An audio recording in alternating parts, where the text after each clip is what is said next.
Okay, hopefully this works. This is called a dishwasher. It is good for washing dishes. You can see there's some dirty dishes in there right now. This is a dirty dish. This is a countertop, dish, countertop. We also have a spot for clean dishes.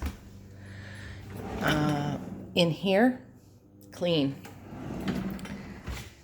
In here, dirty. So we have to figure out how to get this dirty off this countertop and into the dishwasher. Well, it's simple really, and it's a short walk. You just pick this up, carry it over gently place it on the counter while you pull out what's called the trays. These just slide in. They got their own holes. You can see there's some other ones already there. And this gently gets placed in the divot. Once you're complete, you can just close that up.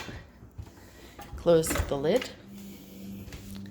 Once again, we have a clean, clutter-free countertop.